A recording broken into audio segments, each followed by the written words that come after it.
So neighbor, you guys are getting really good. What's going on? Are you actually like putting in your 10,000 hours and figuring shit out, getting better at your job? We've been taking a lot of night classes. Night school. I think, it feels like we've made a lot of very educational mistakes over the last few years. Right. And I think it's become easier for us to identify what I think we'll be good at making and what audiences will like from us and what we'll have a good time making, which generally correlates with the other things, coincidentally, in a nice way. And also, we tend to do whatever we are the age of. Yeah. We got a bit older, so now more people find what we're doing relatable, because before it was just for young people, and now that we're sadly not as young. Yeah, it's true. I think, by nature of that. Are you both in committed relationships? We're both married. And We're do you married to have each other. children? We're extremely committed. Do you have children? No. We're both married, no children. That baby was the most adorable baby I've ever seen. Such a good baby. I kept saying, like, if you would give me this baby, You might do it. I'd be done. I'd just take this baby. They got two of them. They could have given one. They were twins. They were the best actors on the movie by far. They never cried. They never ruined a take. The one time a kid cried, we actually used it, which was the Lisa Kudrow kind of baby thing. But also when we started fighting, me and Rose, the baby actually didn't like it and would get upset, and it liked me and Rose, or the babies liked me and Rose. Even though there's a ton of people in the room, they were generally focused on us. Most babies are horrified of me, I should say, because I'm loud and I have a beard, which babies don't like sometimes. And Babies, my little cousins love if grabbing my they beard. don't grow up with a bearded person, then they're freaked out. It scares them. Then you just seem like an animal. There's like Describe the development process on this, because the writing is really good, and you carefully constructed with ratcheted up stakes.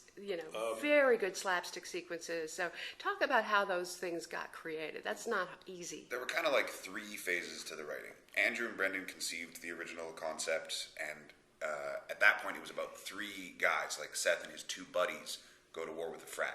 Yeah. And they came up with the initial idea of a family man versus a frat, and that's what got us all on board. And then me and Seth jumped on board, and Nick came on, and we all kind of realized we should make it more about the wife, and that we were making a big mistake. Yeah. So it was my wife. We actually got to the root of it. I remember she. She read the script and was like, she's like, why would your friends care if we live next to a bunch of assholes?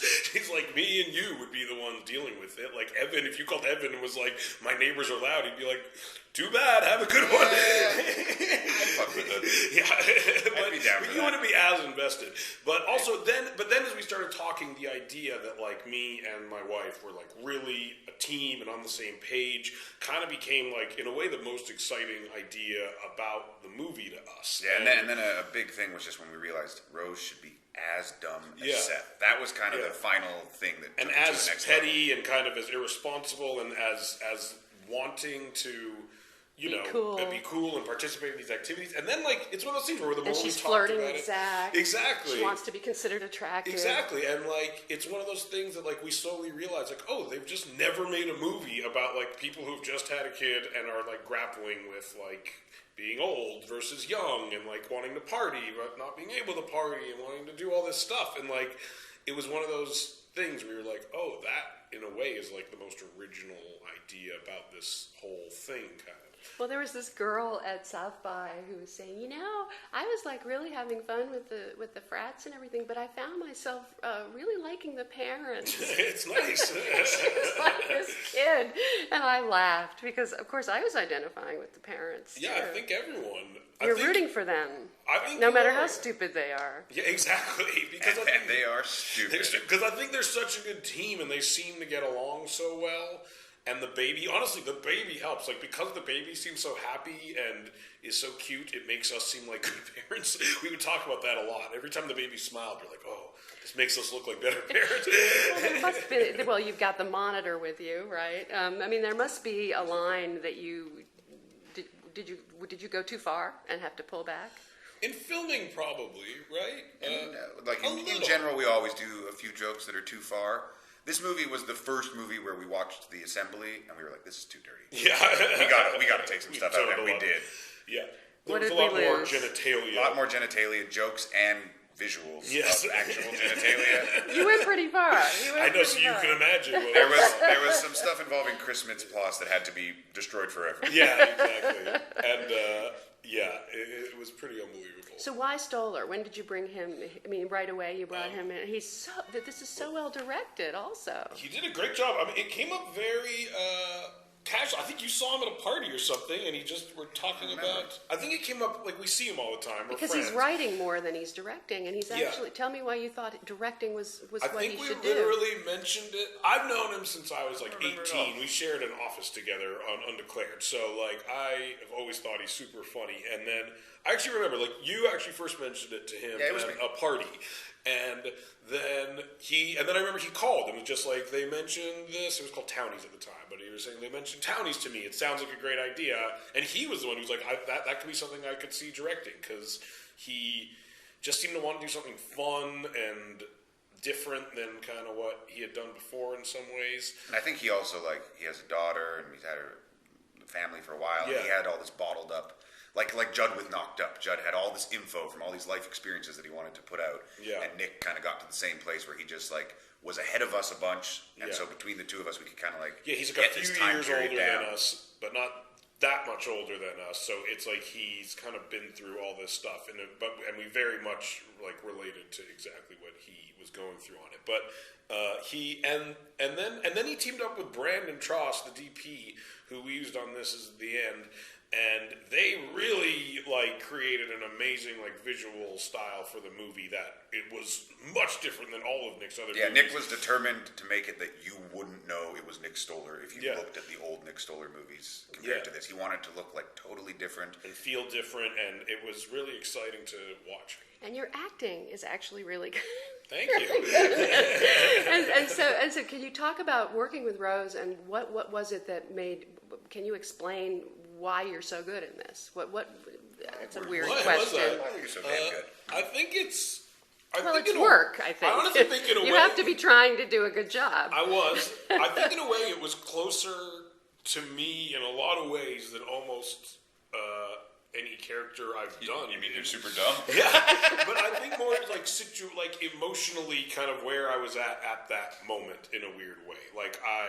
It's the first time, and I honestly think the fact that I was allowed to get along with Rose and not have a confrontational it's not relationship. Him and his wife don't bicker in front of people No, and fight. She's not a shrew. We get along really well, and we have fun together. So I think that dynamic honestly was one of the things that allowed me to, I think, come across in a way that maybe is a little different than I've come across. I've never had a good relationship with a woman in a movie, I don't think, ever. Actually, when you think about it, even if it's you and Franco or whatever, you usually have a bickering. It's true. It is usually a confrontational relationship. So I think you're very likable in this. Thank you so God much. Forbid. God forbid.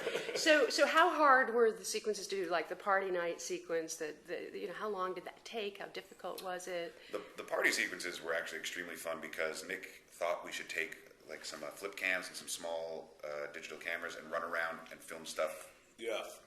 As a party. So we had 7 little cameras and we would have little parties and kind of just tell the kids to party and play music, and they would all dance and we'd run around with these little cameras.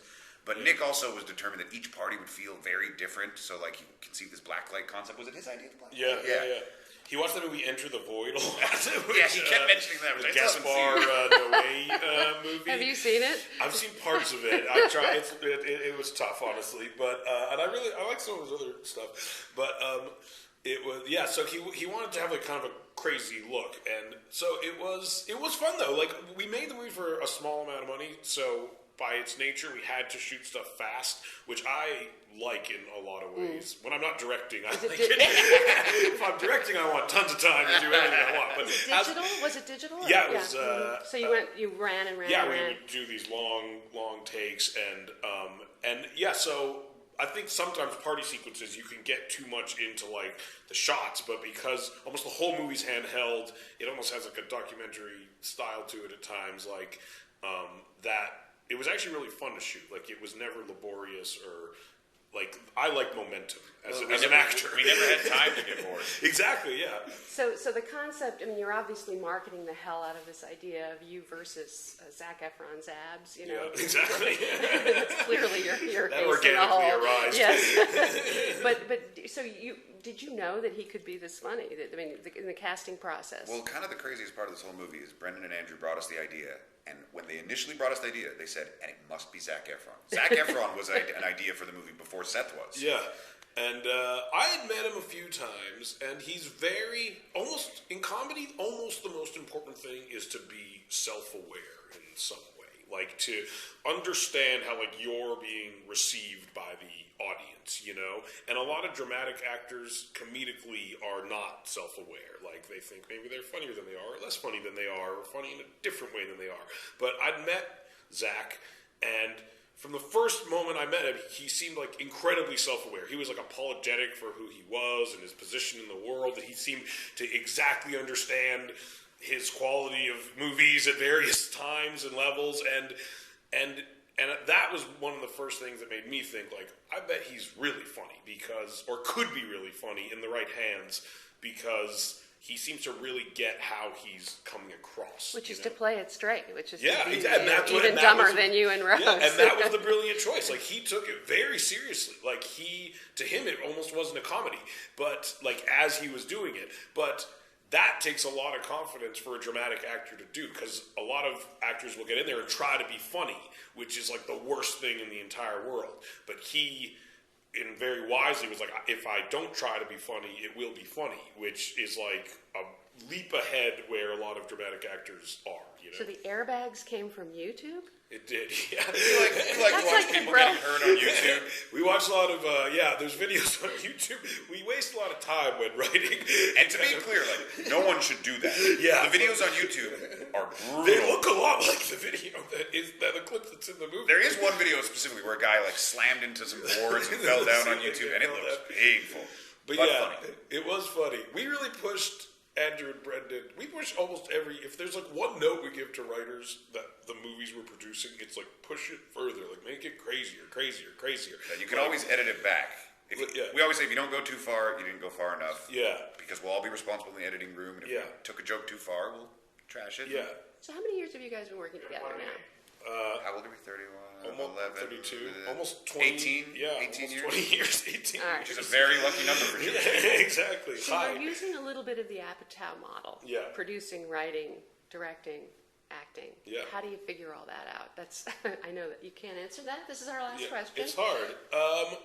We have a guy, James Weaver, who helps run our company, that is very helpful for that, honestly. Like, he is, like, much more business-minded. Yeah, we always say, like, if there were studio head trading cards, he'd have all their rookie cards. Exactly. Like, he gets a thrill about hearing about a corporate maneuver between he's Sony versus Universal. He's very, like, into the business of it, which we are almost specifically not, you know? And so, but at the same time, he's like, we're friends with him. He's worked with us for years and years. He gets our taste very well. So he's very helpful in driving, like, the business side of things forward for us, honestly. And we just work with people we think are funny, and that's kind of our attitude, and try to do projects that we would be excited about to go see in movie theaters, and that we feel like we relate to in some way. When it comes to the producing, writing, directing, it really all just stemmed from we didn't want people to mess up our scripts. Yeah, exactly. So we were like, we should produce them, because then they won't mess it up. And then we were like, if we direct it, they really can't mess it up.